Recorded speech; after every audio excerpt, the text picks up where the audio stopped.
Rail मंत्रालय और संचार मंत्रालय, ये दोनों मंत्रालय, चाहे वो किसी को बात करनी हो या रेल से यात्रा करनी है, आम आदमी का जुड़ाव इन दोनों मंत्रालय से कहीं ना कहीं रहता है। हमारे साथ इन मंत्रालयों का सवालों का जवाब देने के लिए जुड़ रहे हैं मनोज सिन्हा जी। मनोज जी, आपका स्वागत है। मंत्री जी, आपके पास रेल मंत्रालय है, संचार मंत्रालय है, उत्तर प्रदेश में चुनाव है और बनारस लोकसभा का भी कुछ काम आपके पास है। इन चार चीज़ों को कैसे मैनेज करते हैं? मुझे लगता है कि रेल मंत्रालय में पहले से देख रहा था। अभी एक नया दायित्व प्रधानमंत्री जी ने दिया है दूरसंचार मंत्रालय का, और इसको ईमानदारी से निभाने की कोशिश कर रहा हूँ। मुझे लगता है कि ये कोई नया काम हम लोगों के लिए नहीं, पिछले 30-35 वर्षों से काम का अभ्यास है। पार्टी ने जब भी कोई जिम्मेदारी दी है तो उसे निभाने का प्रयास किया है। राजधानी और शताब्दी ट्रेनों में फ्लेक्सी फेयर लागू कर दिया गया है। एयरलाइंस में इस तरह के फ्लेक्सी फेयर का लगातार विरोध हो रहा था, अब रेल मंत्रालय ने इसे लागू कर दिया है। इसे कहाँ तक आप जायज़ मानते हैं? नहीं, मुझे लगता है कि उसको इस दृष्टि से देखिए कि 10,500 गाड़ियाँ जो परिवहन व्यवस्था चलाती है, जिस परिवहन व्यवस्था में 32-3300 मेल एक्सप्रेस गाड़ियाँ हैं, उनमें 77 जोड़ी गाड़ियों में वो भी बहुत सोच समझ करके फैसला लिया है रेलवे बोर्ड ने। चेयर कार AC3 और AC2, और अधिकतम जो किराया बढ़ना है उसका इम्पैक्ट माने डेढ़ गुना होने जा रहा है। तो मुझे लगता है कि सामान्य यात्रियों की चिंता इस सरकार को पूरी तरह है, और इसलिए ऐसी किसी गाड़ी में किराया बढ़ाने की बात हमने नहीं की है। दूसरा तथ्य भी लोगों को ध्यान में रखना चाहिए कि पिछले 2 वर्षों से सरकार ने कोई किराया नहीं बढ़ाया है, और आज लगभग 77 पैसा हमारा खर्च आ रहा है और 40 पैसा हम लोगों से वसूल रहे हैं। तो एक तरह से क्रॉस सब्सिडी के आधार पर यात्री गाड़ियां हम चला रहे हैं, तो लंबे समय तक ये चल नहीं सकता है। तो कहीं न कहीं से रेवेन्यू का कुछ इंतजाम करना होगा। तो गरीब और सामान्य यात्री को छोड़ करके जो लोग अफोर्ड कर सकते हैं उन पर बहुत हल्का बोझ डाला है, और अगर परसेंटेज वाइज मैं कहूँ तो 0.65% यात्रियों पर बोझ पड़ने वाला है। जहाज़ों में जो है इस तरह की प्रणाली का विरोध किया, उनकी कैबिंग सिस्टम लागू कर दिया गया, लेकिन रेल मंत्रालय जो सरकार के अधीन है वहाँ यही सिस्टम लगाया जा रहा है। नहीं, आप दोनों की प्रणाली के अंतर को समझने की जरूरत है। एयर फेयर मनमाने ढंग से कहाँ तक बढ़ जाते थे इसका कोई हिसाब नहीं जी। था। जब चेन्नई में बाढ़ आई थी तो दिल्ली बेंगलोर का टिकट कितना हो गया था मुझे बताने की जरूरत नहीं, आप जानते हैं। लेकिन रेलवे ने जो सिस्टम बनाया है, मैंने आपसे कहा कि 10% सीटें जो हैं वो मूल जो भाड़ा है उस पर तय कर दी गई हैं। नेक्स्ट 10% उससे 10% बढ़ा करके 100 का 110, उसके आगे 10% 120, उसके आगे 130, 140, तो ये मैक्सिमम हमने 150 की है। सुविधा और प्रीमियम ट्रेनें जो हैं उनमें पहले से ये प्रणाली लागू है और लोग ले रहे हैं, आराम से टिकट उसमें बिक रहे हैं, जिसमें 3.5 गुना तक भी भाड़ा बढ़ता है तो लोग ले रहे हैं। लेकिन मुझे लगता है कि ये बहुत सोच समझ करके एक विचारपूर्ण निर्णय है, और इसमें जैसा मैंने कहा कि बहुत कम लोग प्रभावित होने वाले हैं, तो बेहतर सेवा मिले, अधिक सेवा मिल रही है। और दूसरी बात हमने तय की है कि कैटरिंग पर कोई बढ़ोतरी नहीं की है, जो मूल में माने मूल किराए में शामिल था वही रखा है इसमें। एज ए रेल राज्य मंत्री आश्वासन आप दे सकते हैं कि इस तरह का प्रयोग आम लोगों पर नहीं होगा, मतलब जनरल गाड़ियों में नहीं होगा? प्रयोग करना होता तो कर दिए होते। ये हम रेल राज्य मंत्री की हैसियत से नहीं, सरकार की हैसियत से हम कह सकते हैं कि ये सरकार, प्रधानमंत्री जी ने जैसा पहले दिन कहा कि हमारे सरकार के केंद्र बिंदु में विचार किसका है, तो गरीब का, किसान का, मजदूर का, नौजवान का और महिला का, तो उस पर कोई छेड़छाड़ नहीं होगी। ये हमारे लिए नीति का विषय है, और जो नीति और कार्यक्रम सरकार बना रही है उसके केंद्र बिंदु में ये लोग हैं। अब बात करेंगे संचार मंत्रालय की। आपके मंत्रालय संभालते ही सबसे बड़ा परेशानी थी कॉल ड्रॉपिंग की, वहाँ तक कहाँ तक उसको रोकने में आप कामयाब हो पाए हैं? मुझे लगता है कि आप खुद महसूस कर रहे होंगे कि 2 महीने में सुधार हुआ है, और कार्यभार ग्रहण करते समय ही मैंने कहा था कि 4 महीने में गुणात्मक सुधार दिखेगा, तो उस दिशा में कई कदम उठाए हैं। हमारे जो टेलीकॉम सर्विस प्रोवाइडर्स हैं उन्होंने एक प्लान बनाया, हमने सबके साथ एक बैठक की थी कि उनको इंफ्रास्ट्रक्चर में कितना इन्वेस्टमेंट करना है, कितने BTS लगाने हैं। और एक बड़ा फैसला जो दिल्ली में हुआ नगर निगम परिषद के साथ या कैंटोनमेंट बोर्ड के साथ, सिविक बॉडीज़ के साथ कि उनको स्थान टावर लगाने के लिए, बीटीएस लगाने के लिए मिलने लगे हैं। तो इसमें इस मंत्रालय ने काफ़ी प्रयत्न किया है और मैं भरोसे से बात कहना चाहता हूं कि जो बात मैंने पहले दिन कही थी कि गुणात्मक परिवर्तन दिखेगा, तो निश्चित रूप से वो दिखेगा। रिलायंस जियो के लॉन्च होने के बाद आपसी कंपटीशन बढ़ेगा, कहीं इसकी कीमत आम आदमी को तो नहीं चुकानी पड़ेगी? क्या कॉल ड्रॉप और बढ़ेगा या गुणवत्ता में और गिरावट आएगी? नहीं, मुझे नहीं लगता है गुणवत्ता में कोई गिरावट आएगी। और जितनी स्वस्थ प्रतिद्वंदिता होती है, कंज्यूमर को लाभ मिलता है। आपको ध्यान होगा जब मोबाइल टेलीफोनी शुरू हुई थी, 16 रुपया मिनट, 18 रुपया मिनट, फिर गिरते गिरते यहाँ तक आ गया। तो मुझे लगता है कि बाकी भी लोग सक्षम हैं और वो अच्छी सुविधा देंगे। गुणवत्तापूर्ण सेवा मिले, इसके लिए ट्राई के पास मैंडेट है। अगर गुणवत्तापूर्ण सेवा नहीं मिलेगी तो ट्राई कार्रवाई भी करेगा। इस मुकाबले में बीएसएनएल और एमटीएनएल को आप कहाँ देखते हैं? बीएसएनएल ने बहुत ऐसे समय देखे हैं और बीएसएनएल टिका हुआ है। और अपने कल अखबार में बयान पढ़ा होगा सीएमडी बीएसएनएल का कि एग्रेसिव तरीके से हम भी इसका मुकाबला करेंगे। तो बीएसएनएल पूरी तरह सक्षम है और समर्थ है और मुझे लगता है कि इस तरह के झटकों से पूरी तरह से निकल जाएगा सफलतापूर्वक, ऐसा आप विश्वास रखिए। रिलायंस के विज्ञापन में प्रधानमंत्री की फोटो छापी गई, उसको लेकर काफ़ी विवाद हुआ। अजय, दूरसंचार मंत्री, आप किस नज़रिए से देखते हैं वो?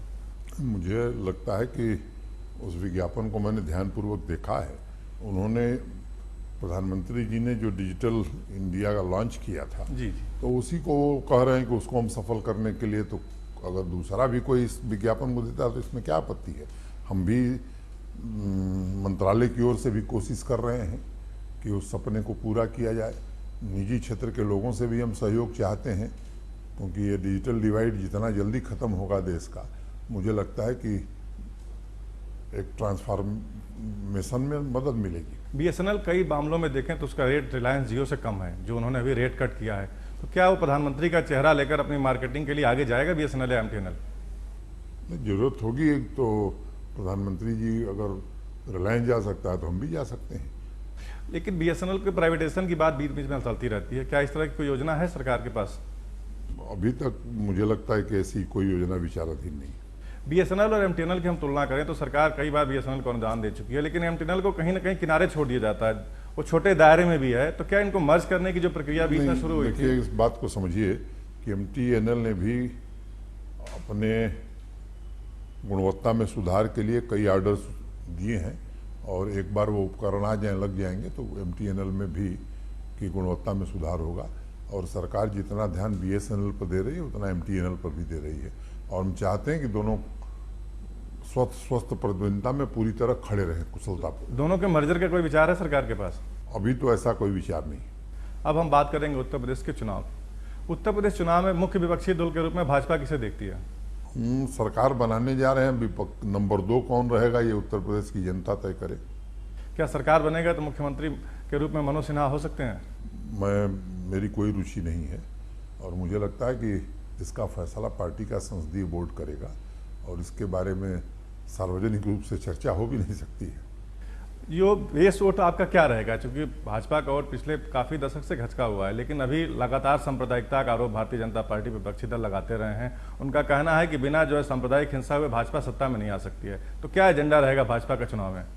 देखिए, एजेंडा हमारा स्पष्ट है और लोकसभा चुनाव में जिस तरह से उत्तर प्रदेश के लोगों ने ऐतिहासिक जनादेश भारतीय जनता पार्टी को दिया था, 71 सांसद भाजपा के चुने गए, 2 हमारे सहयोगी चुने गए।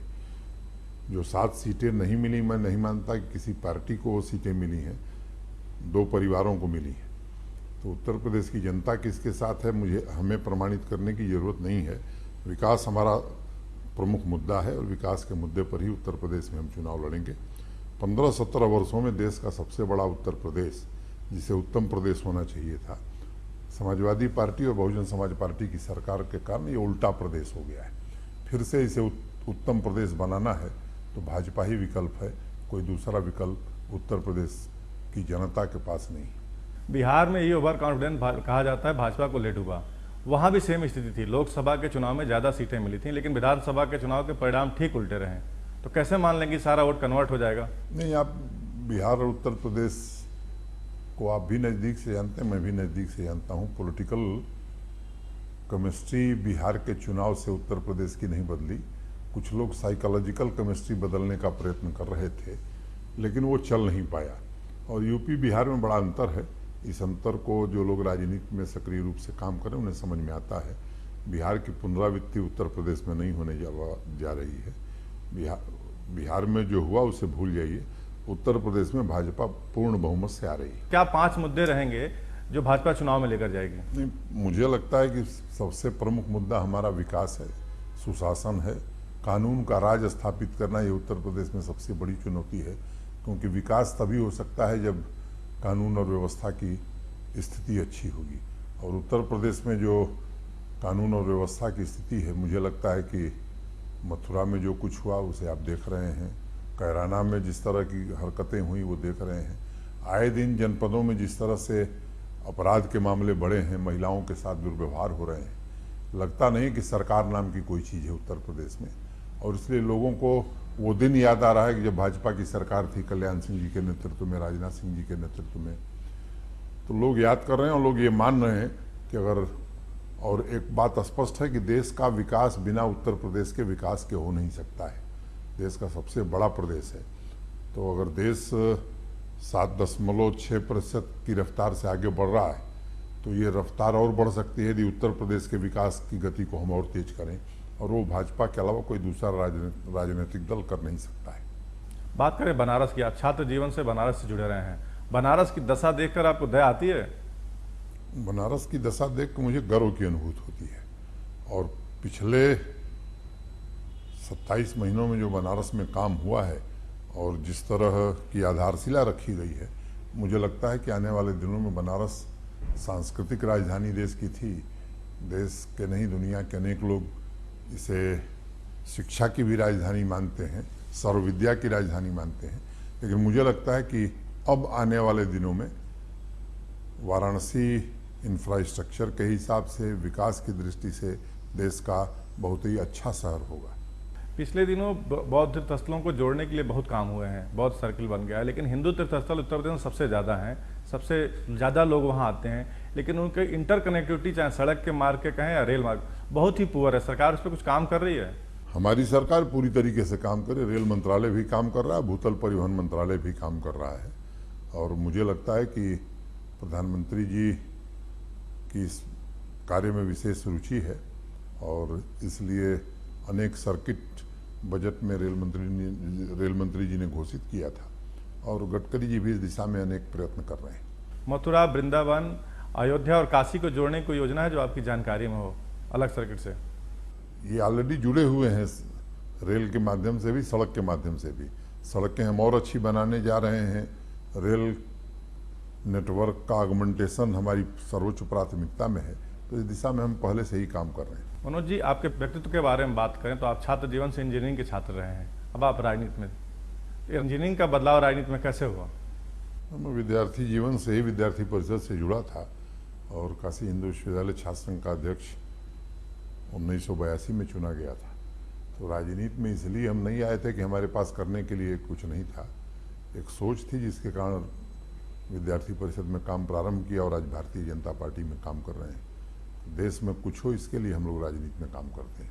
मनोज सिन्हा का राजनीति में आने के पहले 5 क्या एजेंडा रहा होगा, जिसमें से अब कितने पूरे हो गए उसमें?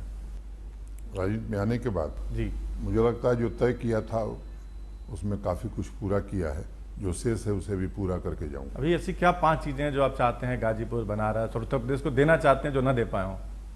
उत्तर प्रदेश में हमको लगता है कि सबसे बड़ी प्राथमिकता है कानून का राज स्थापित करना, जो भाजपा की सरकार स्थापित करेगी। प्रधानमंत्री जी की जो ड्रीम प्रोजेक्ट है भारत नेट की, या NFN कहिए, कि गाँवों तक ब्रॉडबैंड कनेक्टिविटी पहुँचाना, तो वो हम निश्चित रूप से चाहते हैं कि उत्तर प्रदेश के हर गाँव तक पहुँचे। फर्स्ट फेज में 1 लाख ग्राम पंचायतें ली गई हैं, जिसे 31 मार्च 2017 तक पूरा करना है। सेकेंड फेज 2018 तक जाएगा, तो हर गांव तक ब्रॉडबैंड कनेक्टिविटी पहुंचा करके ग्रामीण अर्थव्यवस्था को पूरी तरह से बदलना और ग्रामीण परिवेश को ट्रांसफॉर्म करना, ये बड़ी सफलता होगी इस सरकार की। इस मंत्रालय की बात करें तो स्पेक्ट्रम नीलामी हमेशा विवादों में रही है, इसमें पारदर्शिता लाने के लिए सरकार क्या कर रही है? पिछली बार जब नीलामी हुई तो कहीं देश में किसी ने नहीं कहा। पारदर्शिता इस सरकार की पहचान है और मुझे लगता है कि इस बार भी जो नीलामी होगी पूरी तरह पारदर्शी तरीके से होगी, कहीं कोई कीचड़ नहीं उछलेगा। जो प्राइवेट सेक्टर के लोग हैं जो इस क्षेत्र में आ रहे हैं, उनका कहना है बेस प्राइस बहुत ज़्यादा हो गया, इसलिए हम उपभोक्ताओं को आमतौर पर सही सुविधा और सस्ते रेट पर सुविधा नहीं दे पा रहे हैं। मुझे लगता है कि नीलामी के बीच में मेरी ओर से कोई इस पर प्रतिक्रिया देना ये उचित नहीं है, लेकिन एक बात आप समझिए कि बहुत सोच विचार करके रिजर्व प्राइस तय होती है और वो फैसला अनेक लोगों के गहन मंथन के बाद होता है। ट्राई भी उसमें विचार करती है, फैसला हो गया है और मुझे लगता है कि जो प्राइवेट ऑपरेटर्स हैं उनको भी रेवेन्यू बढ़ाना है, कंज्यूमरों की संख्या बढ़ानी है और क्वालिटी सर्विस देनी है, तो उनको स्पेक्ट्रम चाहिए। ये भी एक शिकायत थी उन लोगों की कि स्पेक्ट्रम की कमी है, तो सरकार इस नीलामी के माध्यम से स्पेक्ट्रम की कमी दूर करने जा रही है ताकि गुणवत्ता युक्त सुविधा लोगों को मिल सके। डाक विभाग जो आम आदमी के जीवन रेखा हुआ करता था, आज हाशिए पर पहुंच गया। पोस्ट ऑफिस हैं तो लोग नहीं हैं और लोग हैं तो चिट्ठियां नहीं हैं। सरकार क्या कर रही है इस डाक विभाग के लिए? मुझे लगता है कि आपको थोड़ी गलतफहमी हो गई है डाक विभाग के बारे में। टेक्नोलॉजी के साथ डाक विभाग भी पूरी तरह बदल गया है। ये सच है कि डाकिया भारत सरकार का प्रतिनिधि है गांव में और हमारी पहचान है वो, लेकिन अब डाक विभाग ने अनेक नए काम प्रारंभ किए हैं। कोर बैंकिंग हमने शुरू की है, पार्सल में बड़ा शेयर हम देश में अब हासिल करना चाहते हैं, ई कॉमर्स हमने बड़े व्यापक पैमाने पर शुरू किया है और इंडियन पोस्ट पेमेंट बैंक 2017 में हम प्रारंभ करने जा रहे हैं।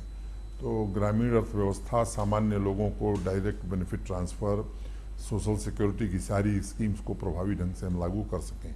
आज भी सुकन्या समृद्धि योजना, अटल पेंशन योजना या और भी सामाजिक सुरक्षा की जो योजनाएं हैं वो पोस्ट ऑफिस लागू कर रहा है। काम तकनीक ने हमारा बदल दिया है, चिट्ठी पहुंचाने की बजाय आर्थिक परिवर्तन के हम माध्यम हो गए। क्या डाकखाने को पूरी तरह बैंकिंग में बदलने की भी कोई योजना है? नहीं, पूरी तरह से बैंकिंग में बदलने की योजना नहीं है। डाकखाना अपना मूल काम भी करेगा और बैंकिंग प्रणाली के साथ भी जुड़ेगा ताकि सामान्य लोगों को अधिक से अधिक सुविधा दे सके। बात करें नेटवर्क की तो कुरियर कंपनियों की तुलना में डाकखाने का नेटवर्क बहुत ज़्यादा है, लेकिन अगर बिजनेस की बात करें तो कहीं नहीं टिकता वहाँ पे। चिंता मत करिए, अब टिकने लगे हैं, हम आगे निकल जाएंगे। अब फिर लौटते हैं उत्तर प्रदेश की ओर। क्या टारगेट है उत्तर प्रदेश में? भाजपा कितनी सीटों का टारगेट लेकर चल रही है? मैंने आपसे कहा कि स्पष्ट बहुमत हमें आराम से मिलने जा रहा है और कोई दिक्कत हमें नहीं दिख रही। टिकट बंटवारे की बात करें तो बसपा सपा टिकट बांट चुकी हैं। कांग्रेस ने भी करीब करीब टिकट की घोषणा अक्टूबर में करने का तहत करा। भाजपा कब तक टिकट बांट रही है? देखिए, भाजपा एक तो एक व्यक्ति की पार्टी नहीं है।